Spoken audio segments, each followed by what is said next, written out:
testing testing hello 1 2 3อันนี้เปิดหรือยัง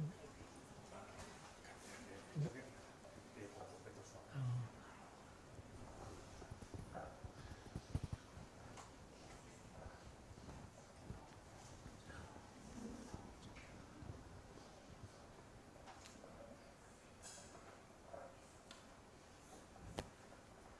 Everybody can hear me okay? It's clear? People in the back, you can hear me? Yes, we can.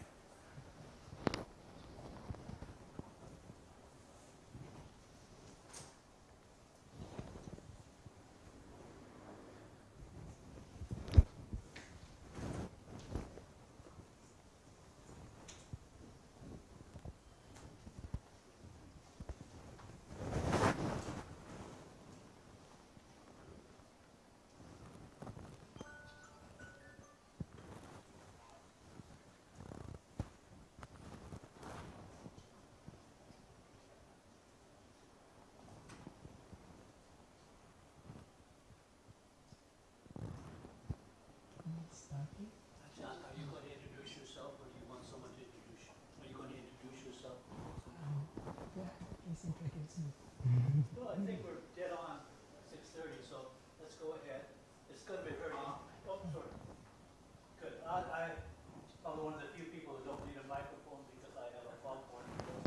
Okay, I'll use one anyway. This is going to be an interesting evening. John Talley has got a background in a variety of things. He's got a background in engineering. I think he's got a degree in engineering. He's also spent some time in Plum Village. He's come back to Thailand to become a Theravada monk. He's now socially active in fields like environment, alternate energy sources, and another thing. And his latest thing is dynamic meditation, which you have the name for, and I don't. So it's going to be a great night. Thank you. So welcome everybody. Good evening. Please make yourself comfortable. Sit comfortably. Relax. So it's just sharing, praying to friends. I'm sharing this for myself too. I'm also a practitioner on the path. The topic for tonight's talk is meditation in action. As many of you already know. Please raise your hand if you're completely new to meditation. Anybody? Okay. You have practiced before, but maybe once in a while you practice meditation. Anybody? Okay. Thank you for being honest. And the others, you are experts. Then we can go home. Okay. Everybody is welcome, whether you're beginners or experts. Okay. I'm also practicing myself. How about, since you all have practiced meditation, how many of you have fallen asleep during meditation? Okay, myself too. It's okay. It's not something bad. But the good news is there's another way, an alternative that we can practice that may help you overcome this sleepiness. And it is called Mahasati meditation. It is a kind of meditation with bodily movement. And you do it when you open your eyes as you do it. And later on, I will demonstrate how to do this, and we get to practice together also. But before I do that, I'd like to talk a little bit first about meditation. What exactly is meditation? Anybody? Why do you meditate? It gives me a break from my crazy head. Okay. Your aim for meditation is to have a break. Okay, that's good. Anyone else? It's okay. since you all meditate, you kind of know already why you meditate, even though you fall asleep. It is not a bad thing. Sometimes you fall asleep, your body get a rest a little bit. But actually, meditation, there can be many definitions, but the definition that we mean in Buddhism, it is mental cultivation or mental development. It is the English translation of the Pali word pavana, which means mental cultivation and mental development. So when you understand meditation with this definition, meditation doesn't have to be in this form, sitting still, close eyes. It can be in any form, any appearance. You can meditate when you're jogging. You can meditate when you are sweeping the floor. Why not? If that is the definition. It is training your mind. And there are many kinds of meditations. For example, metta meditation, maybe many of you already know, it's loving kindness meditation. We do that to radiate loving kindness to people around us, ourselves included. And it doesn't have to be done when we sit and close eyes. It can be done whenever you radiate loving kindness. That is meditation in action. Or you can practice Marananusati, which is mindfulness of death, reflection on death. Why do we do that? We do that in order to remind ourselves not to be negligent, not to be heedless with life. Why is that? Because we know we're all going to die, but we don't know when we're going to die, or when our loved one is going to die. Maybe we die first. So when we know that, are we ready for it? Have we done what should be done? Have we treated our loved one well enough? Have we reconciled with our loved ones? Perhaps we haven't, and our loved one died, and we regret. There are many kinds of meditations we can do. And in Buddhism, generally, we can, there is one element that is very important in meditation, in many meditation, and that element is called mindfulness. Mindfulness is the English translation of the Pali word sati, which sati means to recollect, to remember. That's the Pali translation.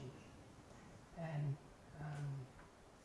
sati has its twin, its sibling, you could say. It's called sampachanya in Pali, which translates to English as awareness. And sati and sampachanya usually come together, but a lot of people only mention sati or just mindfulness. And so when people say mindfulness, they actually usually means sampachanya as well, which is to recollect and awareness at the same time. So sati is like one side of the hand, sampachanya is the other side of the hand. They come together. When you're mindful of your breathing, for example, you're aware of your breathing, suddenly your mind goes off somewhere. Suddenly you remember you're practicing mindfulness of breathing. That remembering is sati. And when you remember, you come back to your breathing, you're aware of your breathing. That awareness is sampachanya. So we have to understand the definition of mindfulness correctly. But sati, we need to also understand its many functions. So first is to recollect information, knowledge, teachings, or life experience we have learned from the past. That is the first function of mindfulness. The second function of mindfulness is to bind our mind to an object. So to recollect something is not only to recollect something from the past, can recollect something in the present, what we are doing. You're listening to me right now, suddenly you find it boring. Your mind goes off, oh, I like that pad thai I ate before coming here so much. And suddenly you just remember, oh, I'm listening to his Dhamma talk. Your mind comes back. That is the work of mindfulness. It binds your mind to an object you are doing in the present moment. That object can be a task. It can be thinking. It can be anything that you are doing in the present moment. So that is the second function of mindfulness. The third function of mindfulness is to be aware of what is happening with your body and mind in the present moment, non-judgmentally. The Buddha compared this like a gatekeeper, protects a city of our mind from strangers, from enemies, from coming inside and doing damage, like a gatekeeper. So mindfulness take care of that, being aware of body and mind in the present moment, non-judgmentally.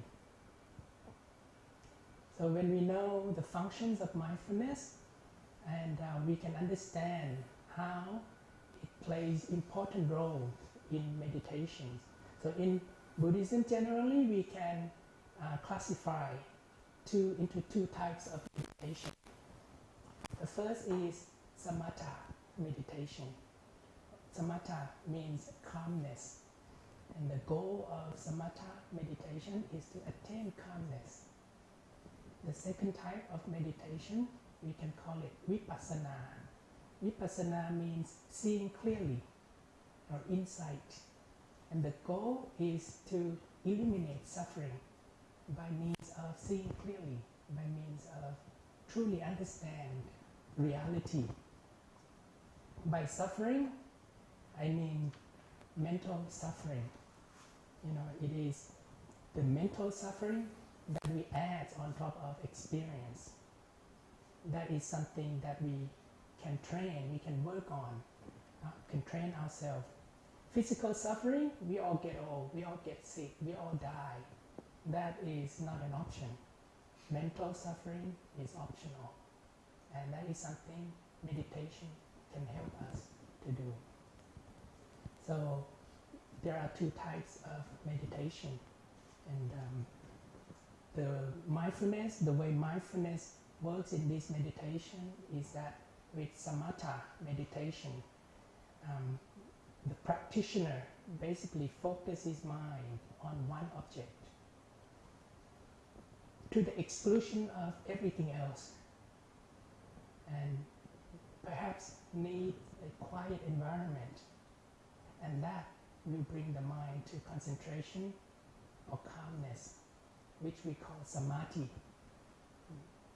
That mindfulness performs the function of binding the mind fixed to that object, so we become calm and relaxed, just like when you said, to take a break, to have a rest.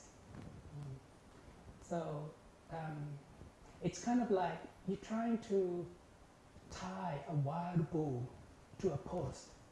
So at the beginning, it just runs around like crazy, right? And then after a while, it realizes it can't go nowhere. So it starts to lie down. That bull is like our mind. The rope is mindfulness. The post is the object of meditation. And the bull lying calmly, that is our mind when it has samadhi, when it has concentration. So you can see very clearly this is kind of like you could say the goal of samadhi. It's a lot of us do that already, and with meditation. But with vipassana is different. Vipassana, in order to see clearly the reality, mindfulness becomes aware of body and mind, what is happening in the present moment, non-judgmentally. And when I say non-judgmentally, that means we allow our eyes, our ears, our nose to get in touch with whatever is happening also. So we're not excluding other things else like samatha. The work of vipassana, we begin with practicing mindfulness. And this is not to say that in order to really eliminate from suffering totally, we need to practice vipassana. Because samatha only temporarily relieves the suffering. It's like you put rock on grass. It just, the grass goes down temporarily. But when you remove the grass, remove the rock, then the grass grows back. But the defilements are still there. Anger, delusion, craving, still there. We need to uproot these defilements. And the way to do that is to practice vipassana. And we begin by cultivating mindfulness. And in order to practice vipassana, you need samadhi also. In general, in principle, the higher samadhi, the better to practice vipassana. And there are three levels of samadhi. There is the basic level, which we call the momentary samadhi. The immediate level, or the access samadhi, and the attainment samadhi, which some people call it like jhana, when you get into very deep meditation. And so some traditions, they practice they aim to get the highest level of samadhi, and it can take a very long time to do that, and maybe even your whole life you cannot attain this highest level of samadhi, and you don't have a chance to begin vipassana. And some people, that's where many people get stuck. They either fall asleep, or feel too much pain in the legs, or maybe they go to a place of deep bliss and become dull. You're not aware of even your breathing. And some people really like it so much, they attach to it. You could say they're addicted to it, addicted to calmness so much that they don't want to progress further to vipassana. So that can be a trap of samatha. Samatha is very helpful. It helps relieve us from suffering like anger, sadness, irritation, anxiety, and so on. But we must be aware of its limitation also. That it can make us trapped in the calmness. I know people who practice samatha and they get a lot of calmness. They practice in a monastery, but once they finish the retreat, they go to their parking lot and they found out that someone else parked their car in front, and they get really angry. You know, that's samadhi. So it's kind of like, you calm in that moment, but once you finish, somebody do something you don't like, you get mad. So it is helpful. It's kind of like medicine to relieve us from our sickness, but we should be careful not to be addicted to that medicine, so we can go further than that. In the practice of vipassana, as the beginning stage is to cultivate mindfulness. When we cultivate mindfulness, samadhi is also cultivated as a byproduct. And so we actually can begin vipassana with the basic level of samadhi, which is the momentary samadhi. And that's what we get from doing activities in daily life mindfully. When we work mindfully, when we walk mindfully, when we brush our teeth mindfully, when we do anything mindfully, that already cultivating momentary samadhi. Actually, many of us already have that momentary samadhi without realizing it. But it's not enough. Why is that? When anger comes up, we still get mad. It's not enough. We need to cultivate more mindfulness in order to have stronger samadhi, in order for us to later on practice into vipassana, into clear seeing, into the reality. And to do that, since vipassana is to observe what's going on with our body and mind, and in order to see the reality and suffering, as I mentioned, it is the mental suffering that we want to take care of.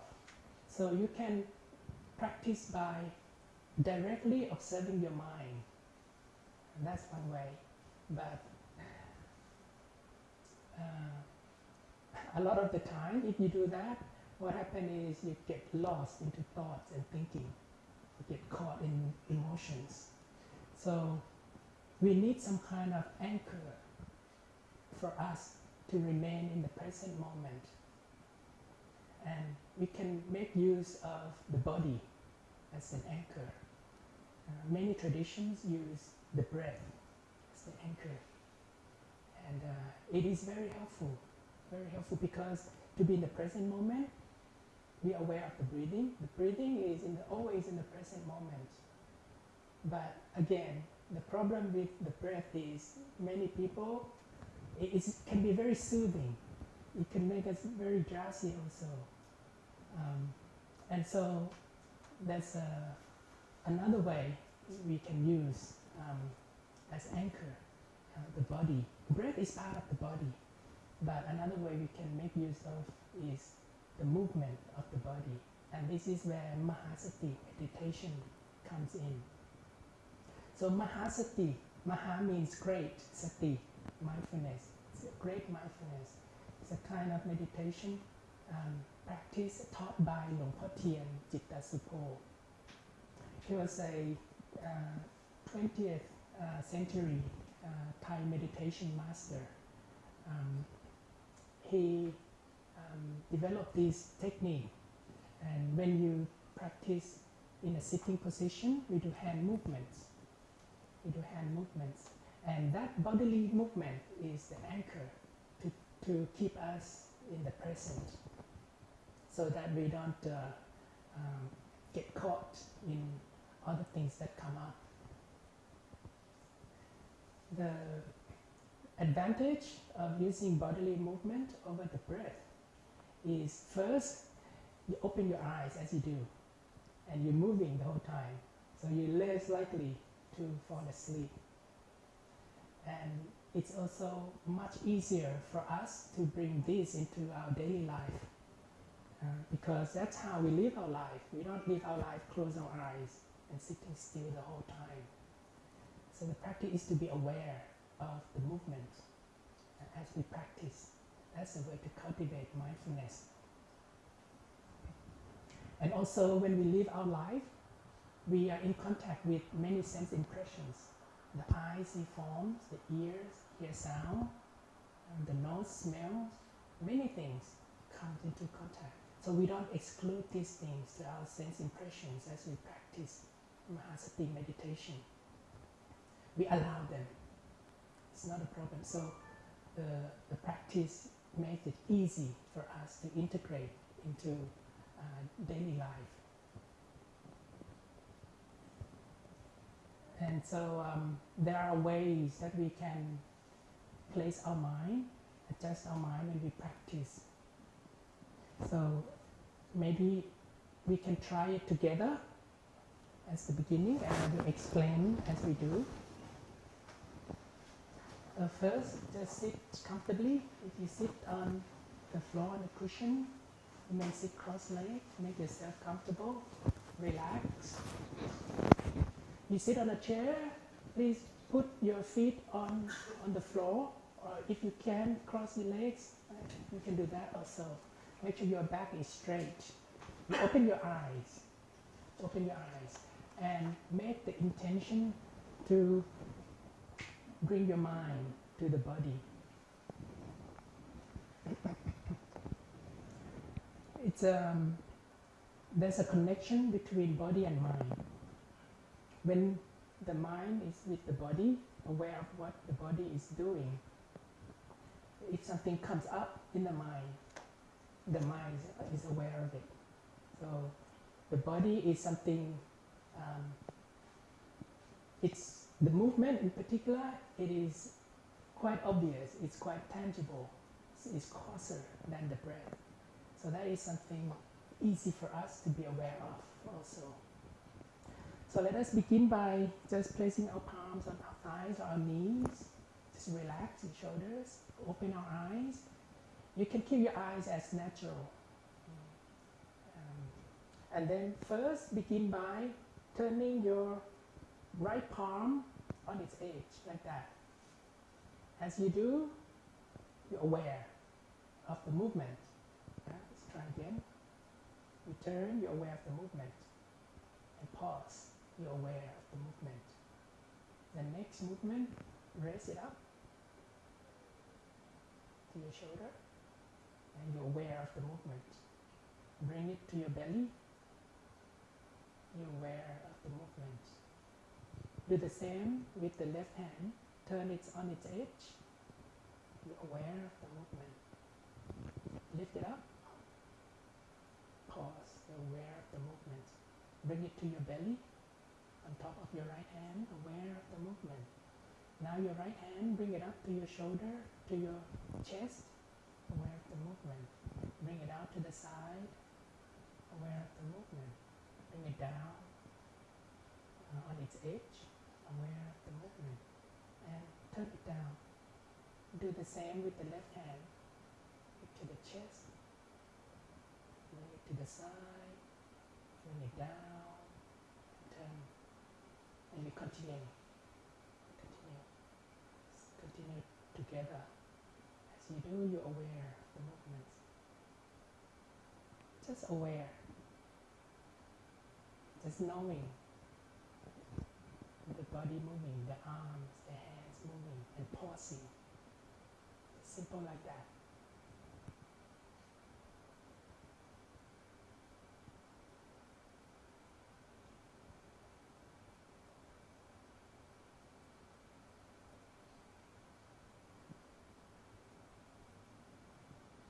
As you do, maybe at the moment you're really aware of it because it's new to you. After a while, you will have this muscle memory and you will just do it automatically. But let's just do it together. It's very simple, it's nothing complicated.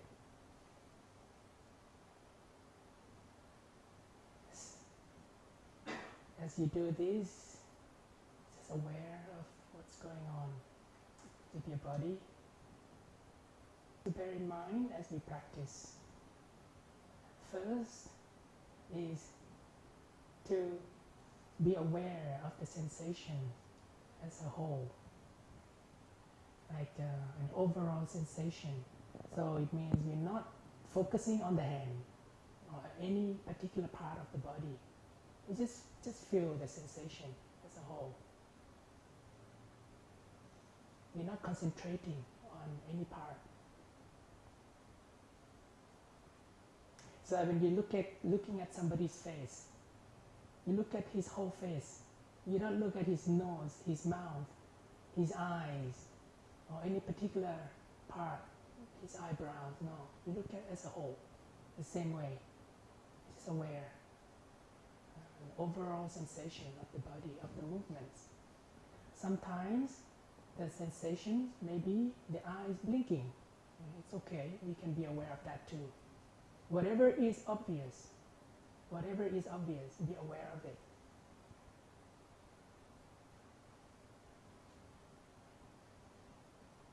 So that's the first thing.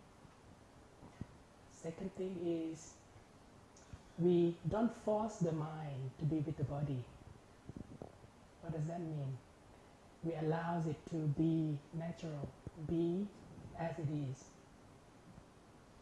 Maybe the mind goes to the traffic sound outside. We bring it back. We allow it to be. So we're not forcing the mind to be with the body. Maybe you do this for a while, thoughts will come up. It's okay, we allow thoughts to come up. We don't try to push thoughts away. We don't try to suppress thoughts. We allow them to come up. But when they come up, we recognize them and then we come back to the body. So the bodily movement is the anchor. We allow to come back. It's like training a dog. You don't need to chain a dog to a post. You allow it to roam freely in the house or even leave the house. But whenever it leaves the house, we call it back. Come back, come back. Then it goes again. Then we call it back again. It goes again. Call it back again. So our mind is like that. We allow our mind to be wherever it wants to be. We don't force it. But our task is to call it back. Call it back. When we do that, our mindfulness becomes stronger and quicker. At first, the dog may take a long time before it comes back. But when you practice continuously, diligently, that coming back will be quicker and quicker. So first is just to be aware of the movement lightly, not concentrating on any part. Feel whatever is obvious, maybe the eyes blinking, the belly rising, it's okay. Or the most obvious is our hand moving. And the second thing is allow the mind to be what it wants to be, but keep calling it back. Not force it, not suppress thoughts.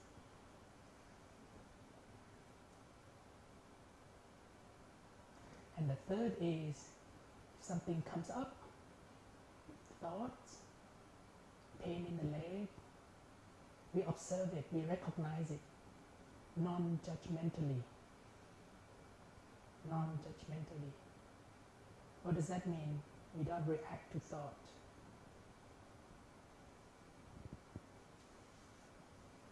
We see it comes, recognize it, come back to the movement, to the body.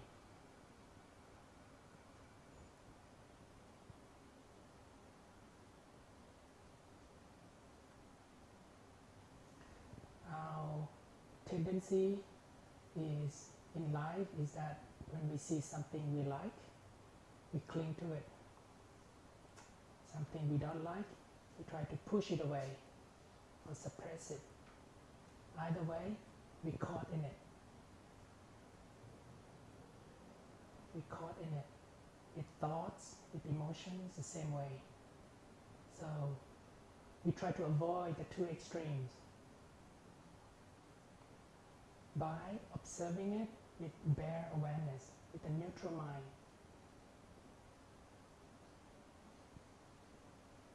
No liking or disliking, just bare awareness.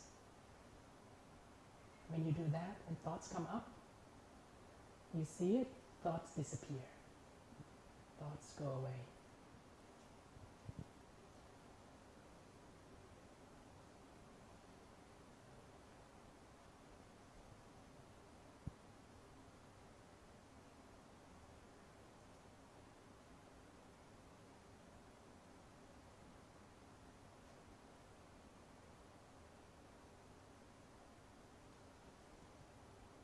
With emotions, the same thing.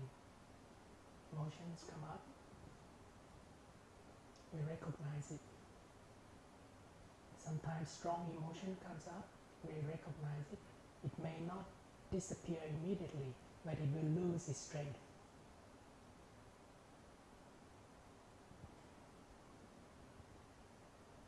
So observe, be aware of the movements lightly, not concentrating on any part, not forcing the mind to be with the body.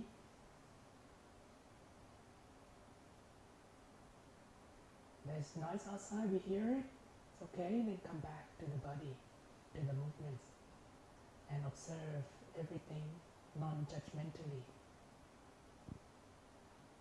So let's try to do that, just a few more minutes in silence.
Okay, how was it?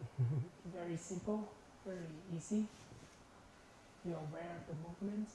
When your mind is with your body, you're alive. A lot of the time, we are doing our things throughout the day like a zombie. The body is like doing things, but our mind is not there. It's like we are on autopilot. So we want to be in control of the body and bring our mind back. This is a very simple way to do it. There's nothing magic about these movements. These are traditional movements. Just a skillful means for us to have an anchor in the present. And nothing magic about it. You can do Macarena. Why not? You can do anything, any movement, really. It's just nothing magic about it. So we practice like this. This is like formal practice. And when you practice, maybe you sit for a long time, you feel a little pain in the leg, you can change. You can practice walking meditation. I will demonstrate this walking meditation since we don't have a lot of space here, so I can try to.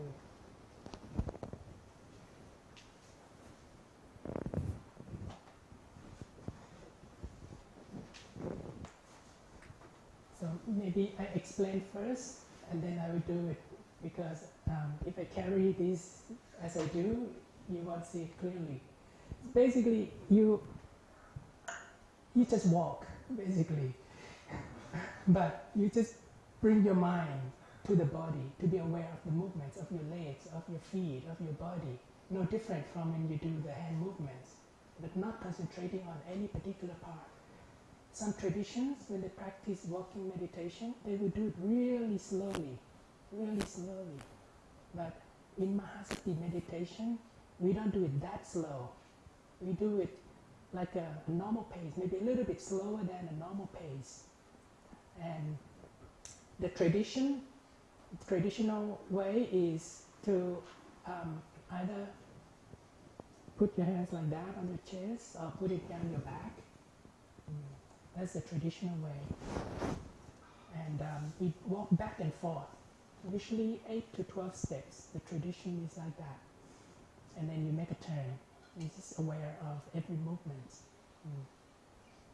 So I don't even need to demonstrate. Let's see. It's just walking. Nothing special.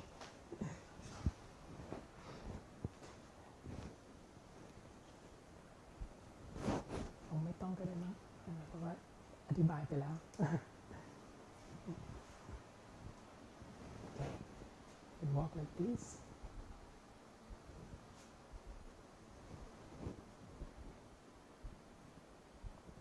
Open your eyes. Open your eyes as you do.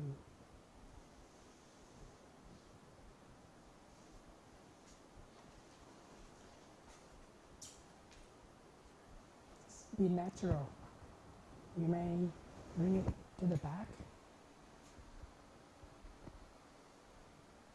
This is the traditional way.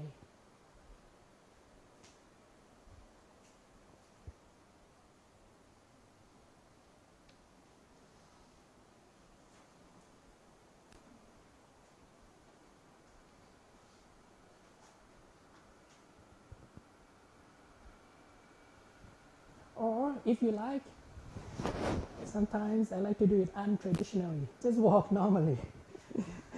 Let your hand free. Why is that? Because that's how you walk normally. And it makes you able to practice outside as you walk at the BTS station. Just walk at the normal place. The normal pace.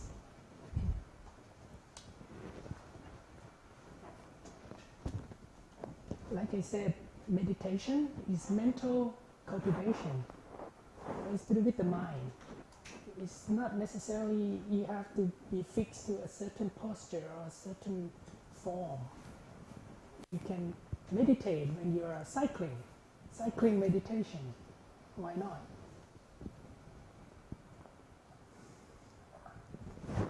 So already, even before getting into more into vipassana, we just at the initial stage, just this practice alone, and you practice diligently, and your mindfulness becomes stronger, becomes quicker.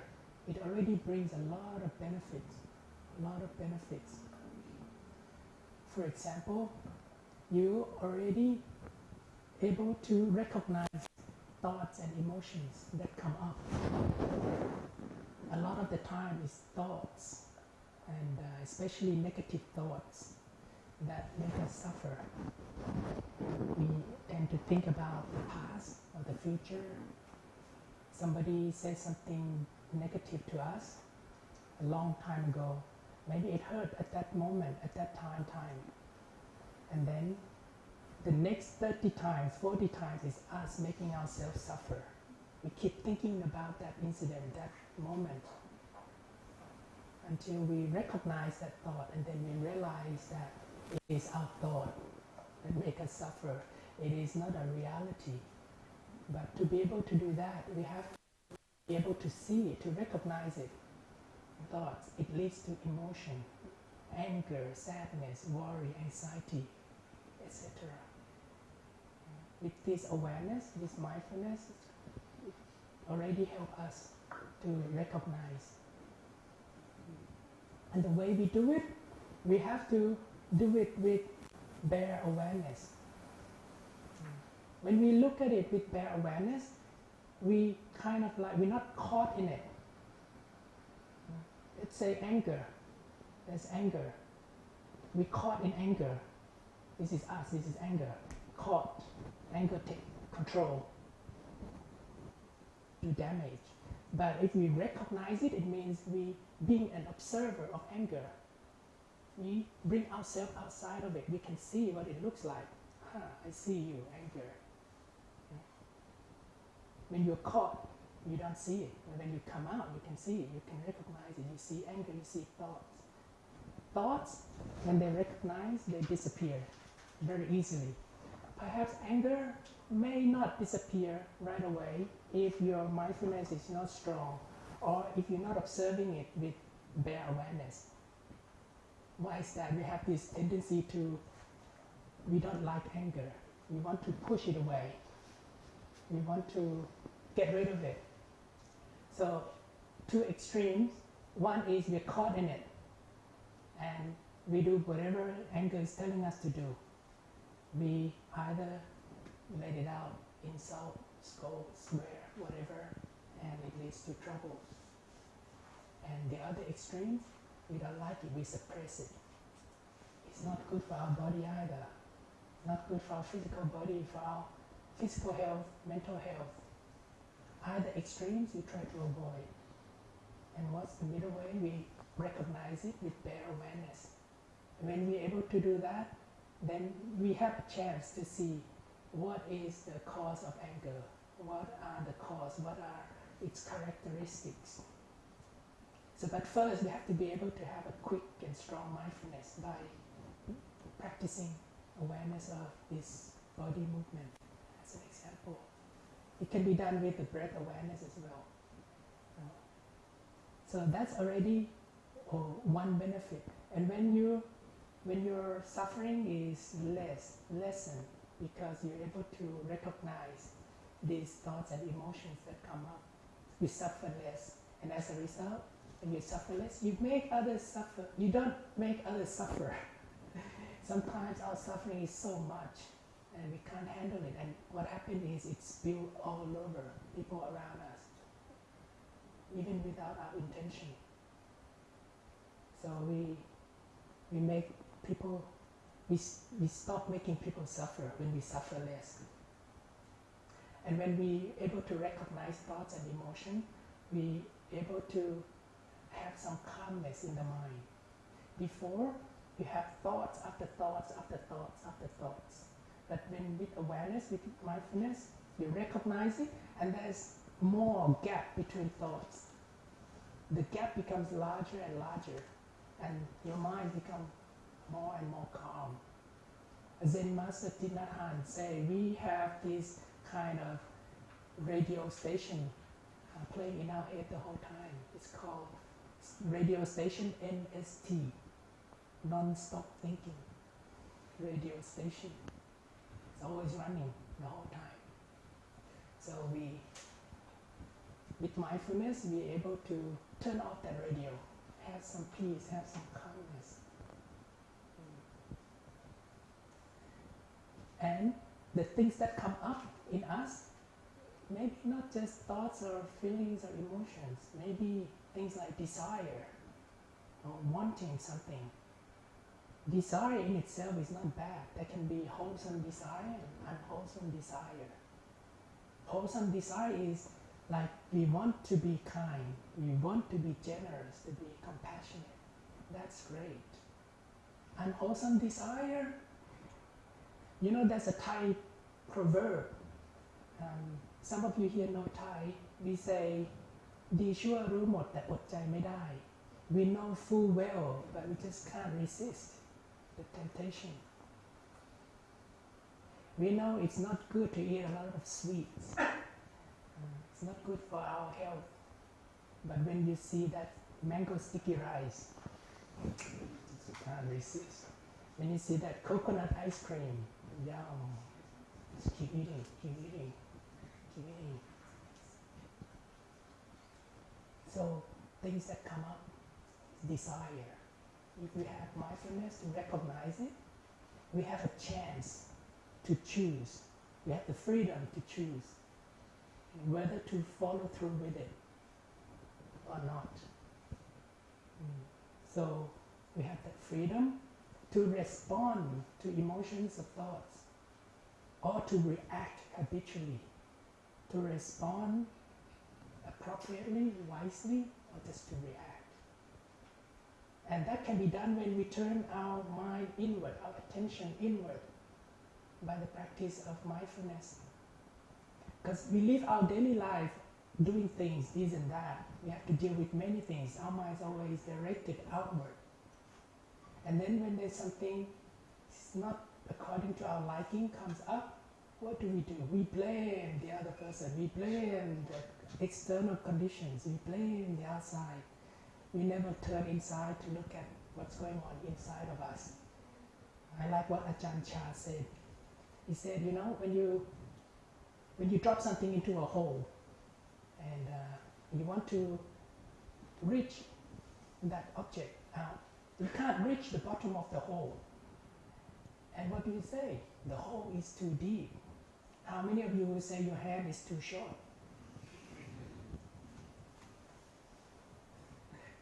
So this practice helps us to turn inward more. See what's going on inside of us. Desire. What comes up may be painful feelings in the legs, in the body. But with mindfulness, we can recognize, yes, there is that pain in the leg, in the body. We do whatever is needed to take care of that pain, to relieve that pain. And we also see another thing that's going on as well. The complaint inside. The complaint inside of us. I don't like this pain. This is so bad. Why me? Da da da da da da da. It's that inner chatter. It's that adding to the physical pain that we're already having. So mindfulness helps us to recognize that what's going on in our head and stop it from going on. Mindfulness helps us, the practice helps us to have concentration with whatever we do. At work, study, work, whatever, and we can do it well. We make when we have concentration, when we have samadhi. Chopping vegetables, your mind goes elsewhere. No concentration. What happened? You cut your finger.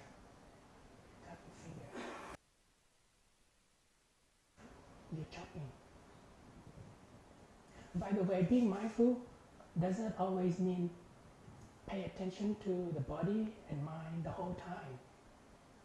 If you do that when you're crossing the road, what happened? You're paying attention to whatever you are doing, 100%. You're crossing the road, you pay attention to the road, to the cars. You don't pay attention to your hands, to your feet, no. You pay attention to it, 100%. That is also mindfulness. So that's already a lot of benefits we see.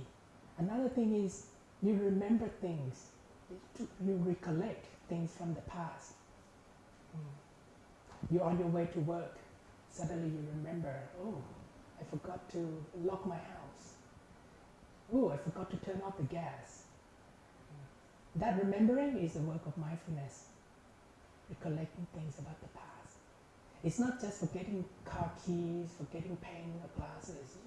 We have heard incidents like a parent forgetting her baby toddler in her car at a parking lot, and then she goes shopping and then forgetting her baby, and several hours after, by the time she realized her baby already died. So it's very important, the practice of mindfulness. When you practice more and more, and your mindfulness becomes very strong, very quick, you can begin to observe more about what's coming up, the emotions, the thoughts. We all have a tendency to cling to this thing we call self. I, me, mine, my cup, my bell, my microphone, my seat, I this, I that. Whenever we have this I comes up, suffering follows. We go to the BTS train, very crowded. We see an empty seat, my seat. Somebody takes it, anger comes up. You know, that's something we can also observe when we practice. That's beginning the stage of vipassana. As you as your mindfulness is strong and quick, you can begin to observe that what is moving here is not me moving, it's not I moving, it is the body moving. It is the body, it is the physical phenomena, or what we call rupa. In Thai is rup, is rupa moving. It's the material component, the form of the body, you could say. Or you could say it's the actions of rupa.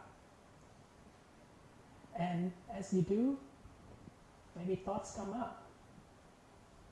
A lot of thoughts come up. It's not my thought, it's not me thinking. It is, thought is nama, which is the mind. It is the actions of the mind. It is the mental phenomena. You could say thought is the actions of nama, or nam in Thai. Rupa and nama, body and mind, the physical phenomena and the mental phenomena. So before it's always, I am doing this, I am doing that, it's just one. Now you can see the components in this. It's no longer I doing it. It's just rupa and nama. And with mindfulness, you kind of separate or differentiate into two. It's not like a self. You don't have to observe this when you practice, only you can observe this as you go on with your daily life also. This is just the initial stage of insight that you begin to see. But what's more important is you have to first be able to recognize when things come up first. When you don't recognize it and you get caught in it, you are lost in it, you don't have a chance to even observe it. But when your mindfulness is strong, you have more chance to observe. And you can observe more of it, the three characteristics, what in Pali we call anicca, dukkha, anatta. Anicca is the impermanence nature of things. Dukkha is suffering, or you could say it is the state of suffering or the state of being oppressed. It is kind of like things cannot endure in its original form. It has to change. It's pressed to change the whole time. And the third is, it is uncontrollable and it is non-self. So, anicca, impermanence, dukkha, you could say suffering. Anatta is the non-self. You can observe as you practice, boredom will start to seep in. You can observe how boredom looks like. It's arising. Here it comes, boredom, boring. This hand movement, boring. See it stays. See it's change. It's changing. See it disappears. And you know what? When it's so boring, observing boredom can be interesting, can be fun. You try to do that. And it's not just boredom you can observe. You can observe thought, you can observe anger, you can observe pain. And the interesting thing is you cannot command it to go away. And it's uncontrollable. When it's uncontrollable, it is not a self. It is not a self. So you begin to see these three characteristics. With our body, with our mind, with things around us. It has these three characteristics. Now you could look at non-self in another way. Is what Zen Master Thich Nhat Hanh called interbeing. What we see as a fixed, separate self is actually an illusion. It's an illusion. We cannot exist alone, separately, without other things. The body and mind is a continuing flow of causes and conditions. It's flowing, it's shaped by, body and mind is shaped by causes and conditions, and always changing, and it connects to everything else. Take an example of a flower. A flower is made up of non-flower elements, like earth, the sun, water, fertilizer. If you remove these non-flower elements from flower, flower cannot be. It has to interbe with everything else. So it coexists with everything else.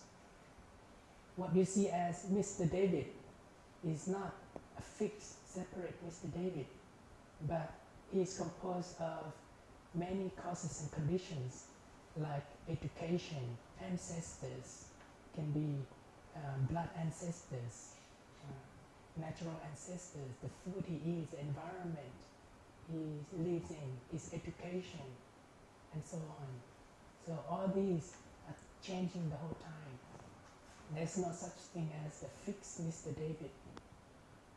And you begin to loosen that notion of a separate self.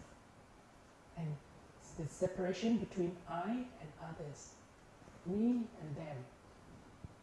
It's not just the I and them, but it's also the ownership. We cling to many things. When there's an I, and then there's the my. My chair, my seat on BTS. And somebody criticizes me, suffering follows. My religion, how dare you criticize my Buddhism? Suffering follows. So it helps us to be able to see this another truth. You can say it's the ultimate truth. That things are rupa and nama, that things are the three characteristics, changing the whole time, non-self. But when there is no I to begin with, and then something hits us, it won't make us suffer, because there's no I to begin with. But that doesn't mean, okay, there's everything is rupa and nama. There's no me, there's no I, there's no, okay, I don't have to go to work, I don't have to do my job, I don't have to. It's not that. That is conventional truth. You are a businessman, you are a father, you are a mother, you are whatever, a monk, you know. So have to continue to do our duty. That is the conventional truth. But we're not caught in it. We're not caught in that conventional truth. We know the ultimate truth. So this is something that we need to cultivate. And with the cultivation of mindfulness, it will help us to see things more and more clearly. And you can do this with your momentary samadhi in your daily life. You don't have to do it when you practice. You can do it as you go on with your life. And that's meditation in action. So it gives, maybe it's time for questions. It's over time a little bit.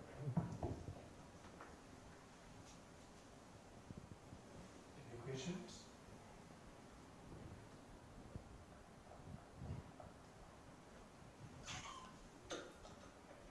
Thank you for these introductions.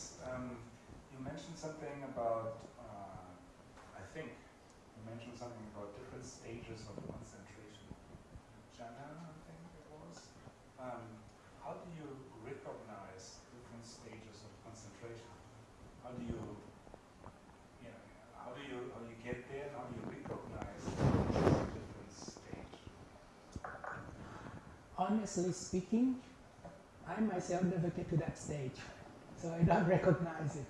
I fall asleep first. Or maybe I get to a very calm and blissful place. I'm not even aware of my breathing. So it's kind of blissful, it's happy. So it's one of the reasons that I find this Mahasati meditation very helpful, because I don't need to get to that stage in order to begin vipassana. It may take my whole life. I may never get any jhana. So if the fact is, you can have momentary samadhi to practice to begin vipassana, and that is done by doing things in your daily life mindfully. Let's keep cultivating that. We already have it, but it's just not strong enough. The important thing is continuity. We have to make it a habit of us to have our mind with the body.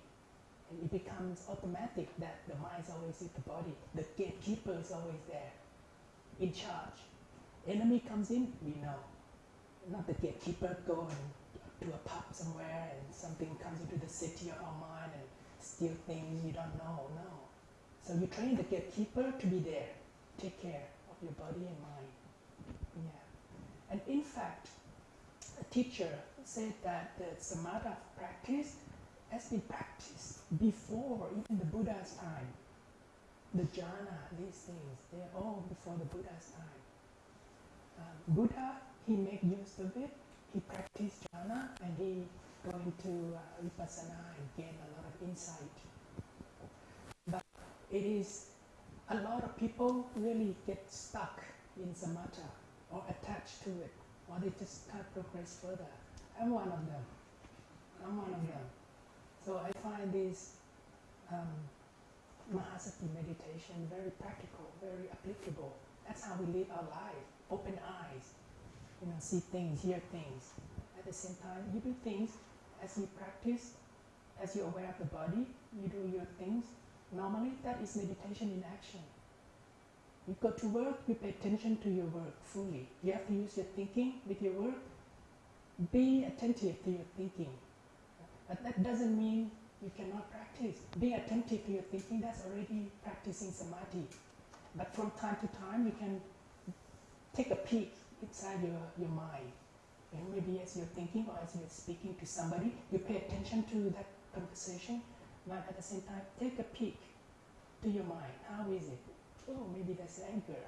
When you see anger, you know what to do. You have freedom to choose. Before, you don't have that freedom. You don't even know that freedom exists. You're just caught in anger, and anger takes control of you.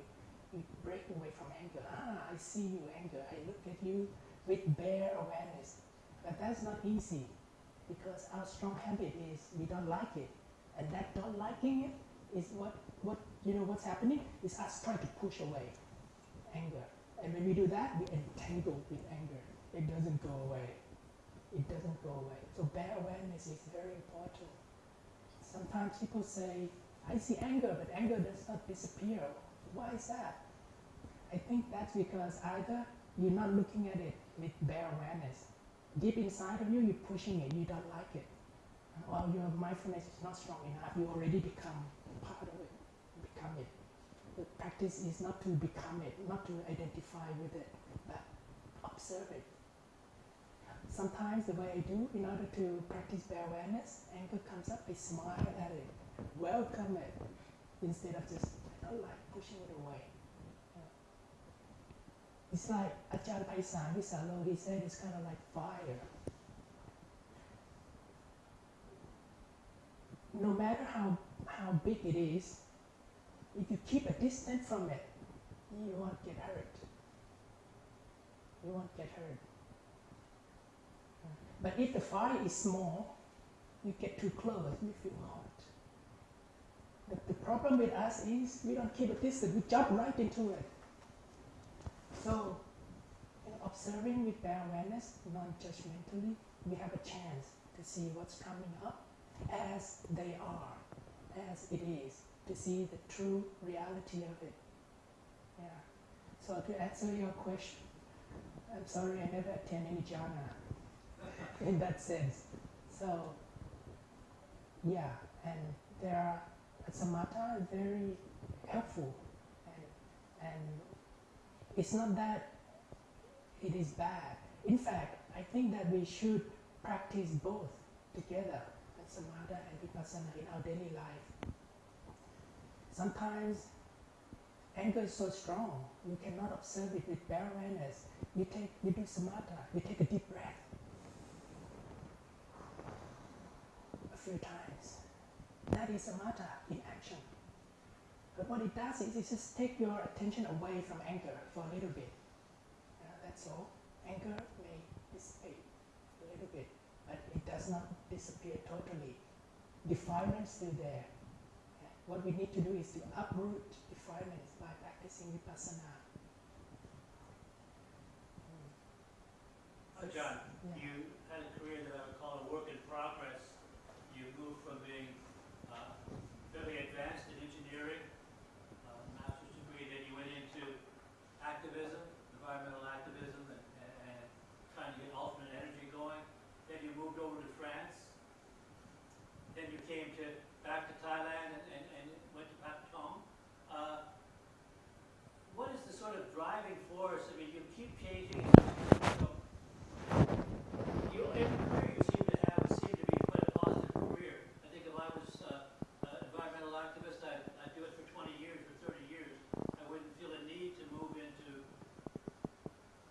spiritual life. It's already pretty spiritual.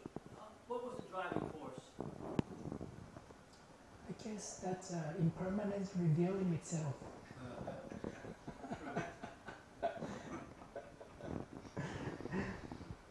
Sometimes we go through stages in life. You see what is best for you at each stage, and each person is different. For me, I was very passionate about my activism before, but I have to say that I did not know the practice. I was not aware of the practice. I was really passionate about helping others. Just my mind, direct outwards, only helping others, helping others. There's a lot of mess inside. I could not handle. I was not able to take care of. There was even a day I was working when I was an activist, just working in front of my laptop. Suddenly, I go to the bathroom to throw up. Then come back to work. That is a bell of mindfulness for me. Perhaps I was not prioritizing things properly, correctly.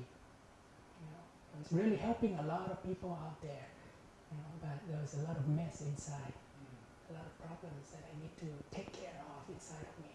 And later, as I practice, I realized that helping others and taking care of yourself are not really separate. Not really separate. If you take care of yourself well, you are suffering. You suffer less. You're happier. First, you create less troubles for people around you. That is one way of helping others already. You become happier. You're able to help others much more. You have much more space inside of you. And at the same time, as you help others, if you place your mind correctly, you will not suffer. You do it out of compassion. You don't do it because you want to get praise. You want to be appreciated. That can happen for people who do a lot of good work out there. They volunteers, they do many good work. But what happens if the people you help, they don't appreciate your work? They talk bad about you. People don't admire you, this and that. You suffer. So it's very important, whatever you do, apply mindfulness. So I don't see helping others, taking care of yourself as separate. As long as you do it correctly, it's the way of placing your mind. And you can do both. When you're helping others, you apply mindfulness as you do.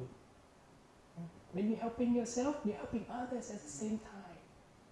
There are many different ways you can help people.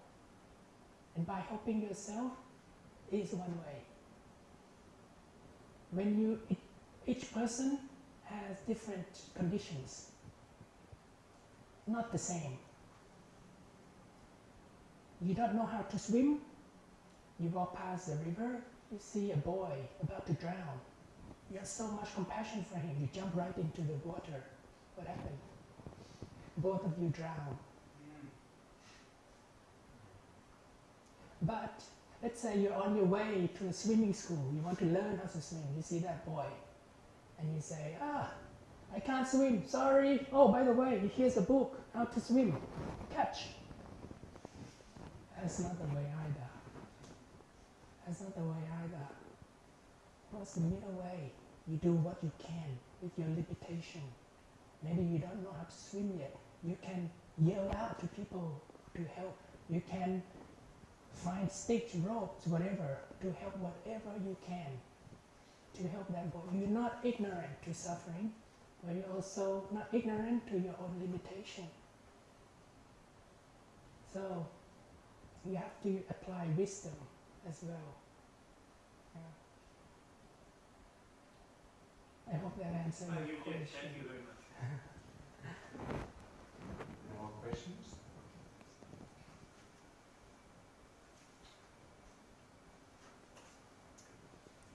Thank you very much for the hand, the Mahasati. Lovely. know why I always have problems learning to dance, because my mind is wandering. This is a practical question. You mentioned a lot about anger coming up, and in relation to the three poisons, so not just anger but sadness or fear, and in the context of my question it's more sort of the poison of the poison, so it'd be the anger of the anger, the sadness of the sadness, or the fear of the fear. And you say when it comes up, but in the context of if it's already there, as in the context of thinking and emotion being in the body, and if maybe the gatekeeper has just let it in already, so it's already in the body constantly, how is it that the mindfulness and awareness can distance and in this context be effective? You're already caught by anger. You're not able to see it at all. I think you can use different approaches. At least just have some awareness of, okay, when I'm angry, what do I do? You must have a little bit of awareness. Even you're caught in it. You know that there's anger. Even though you cannot come out of it fully. But have a little bit. And perhaps the first thing is to take a deep breath. Make use of samatha, whatever samatha. Take a deep breath. And that will calm you down a little bit. Bring yourself out of that situation. Because if you're still there, whatever thing that is making you angry, you just keep adding. Bring yourself out, if you can, to another place. So it already calms you down. That's very helpful with samatha, because the mindfulness is not strong yet. Some people, they make use of, they have to do some physical exercise, so they sweat. It's like releasing that energy. Releasing it out, let it out, go jogging, go running, do something healthy. Not go and eat ice cream, it's more mango sticky rice and angry, so I eat. Not like that. But something healthy. Or first, when we're angry, we tend to let it out, insult, whatever, we're caught in it. That's the extreme. If we're not able to see it yet, to meet it in middle way yet, we try our best to relieve it, whichever way we can. That is healthy. At the same time, be careful not to swing to the other extreme, which is suppressing it. What does it do? Dust under the carpet. It gets bigger. In one day, boom, and you regret it later. A lot of people are sick physically because of emotion. It's happening. It go and ruin your organs inside the body. So when it's strong like that and the mindfulness is not strong enough, try whichever means you can. Go to a good Dharma friend, a friend who can support you. Come with me, your friends. Not the one to take you to a pub or drink, take drugs, not those ones. The ones who come practice meditation with me. Hang out with good friends. And we also have to be careful with not feeding anger. How do we feed anger? By way of our consumption. Things we see through our eyes, our ears. A lot of us really like to read the news, especially the ones that make us angry. That politician, I don't like him at all, but I keep reading things about him. You're just feeding anger. Anger becomes bigger and bigger.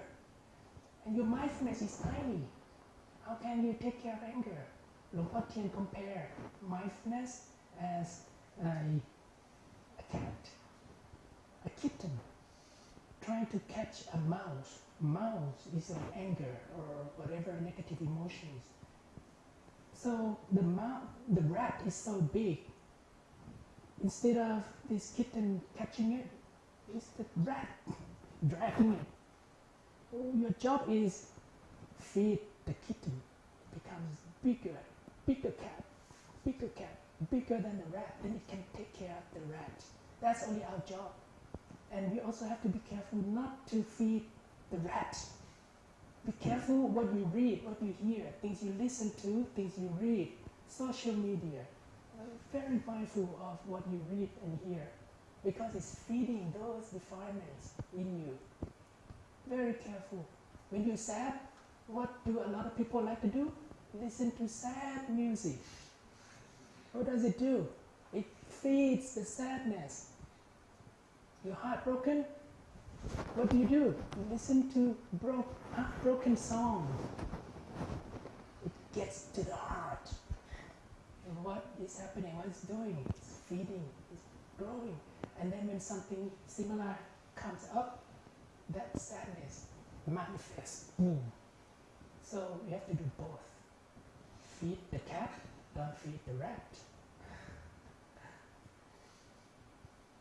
And you can do that with practice of mindfulness. You say you don't have time to meditate. I don't see a lot of hands when I ask how many of you practice regularly.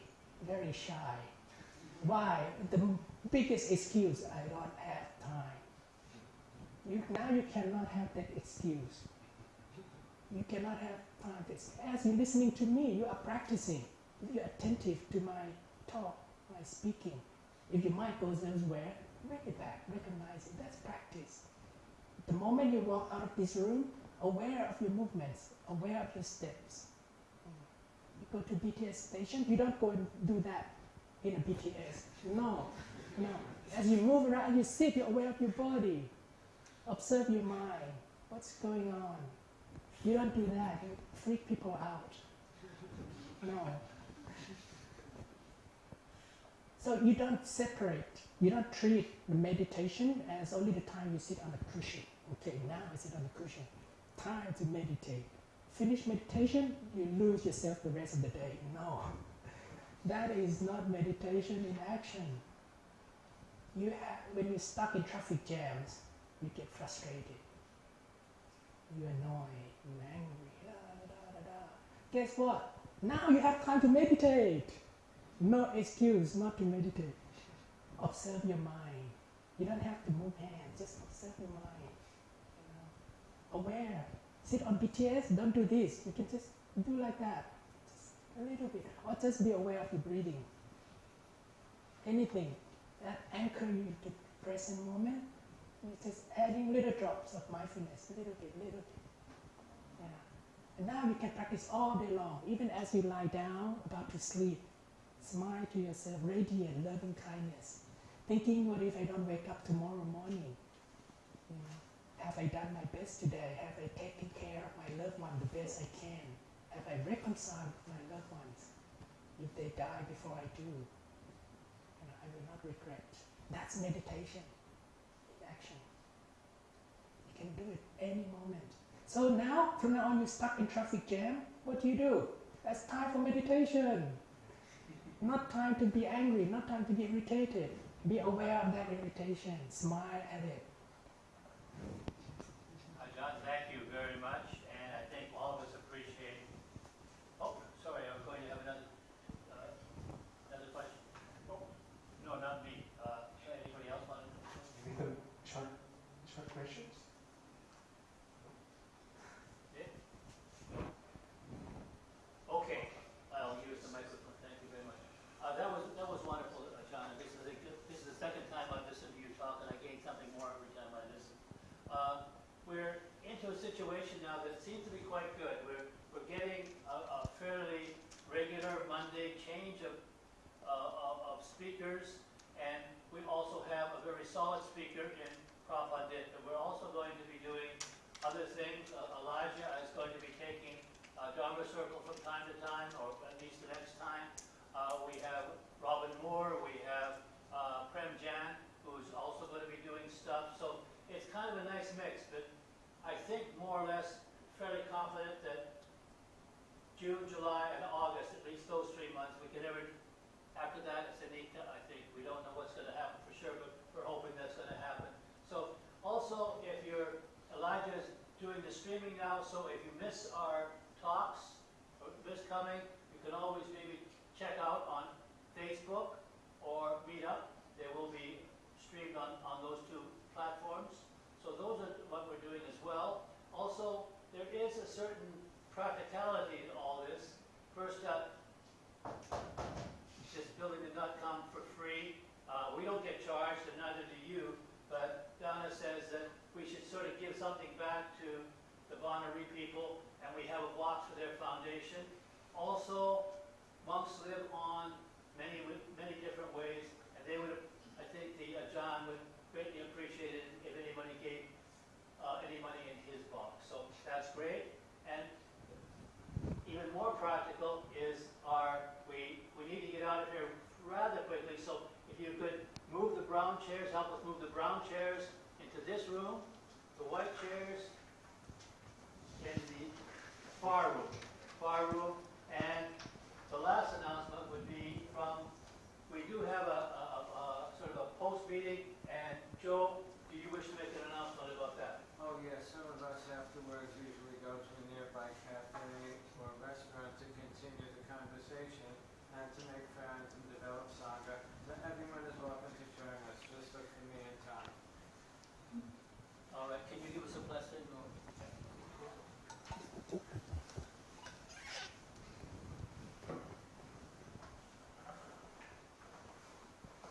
Blessing in Pali.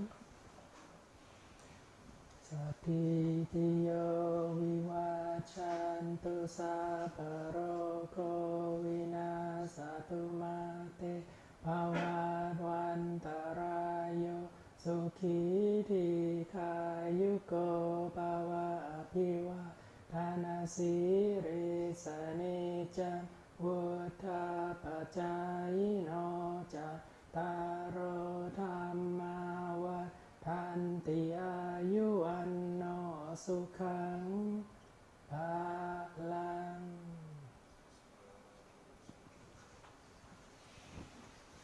Thank you and good night.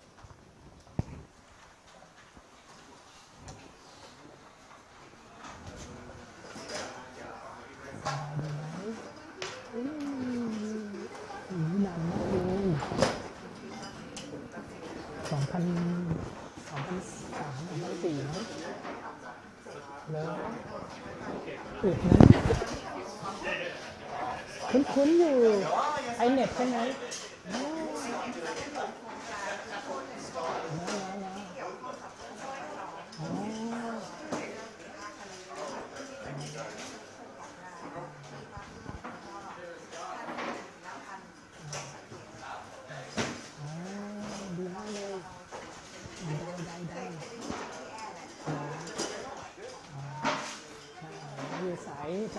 จำภาษา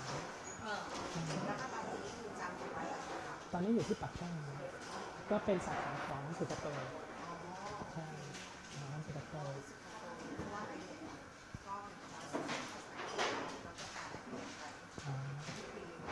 จริงเมื่อไม่กี่เดือนมาเนี้ยเมื่อต้นปีมีคนอินเดียคนหนึ่งเขามาบวชที่วัดที่พักสงฆ์วิริยธรรมเขาอยู่ไอเน็ตเขาเกี่ยวข้องกับไอเน็ตประวินใช่รู้จักนิสัยดีประวินใช่แล้วก็ถ้าพี่สนใจเข้าร่วมในเครือข่ายอีโคเทมโพอะไรอย่างเงี้ยอีเมลหาเขาก็ได้ค่ะอีเมลนี้เนาะแล้วเดี๋ยวเขาเข้ากลุ่มแล้วทีนี้เขาก็มีดิสคัสชั่นกันก็คือทั้งอินเดียรุ่นนี้หลายประเทศทั่วโลกก็มาแชร์โอ้ดีมากดีใจที่เจอนะพี่ต๊อบ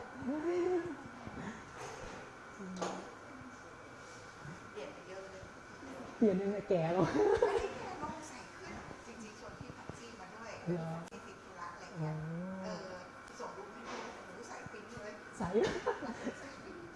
ยังไงเราไม่มีผมไง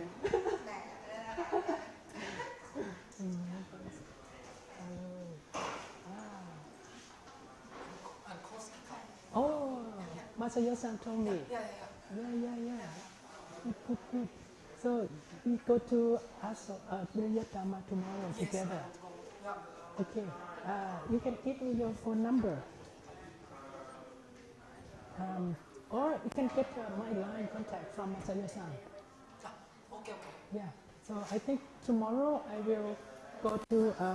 I will take a bus from Moshit station. Yeah. But I don't know yet what time I will be at the station. But I can send a line message. So I think usually maybe around 3. But I will through Masayo-san.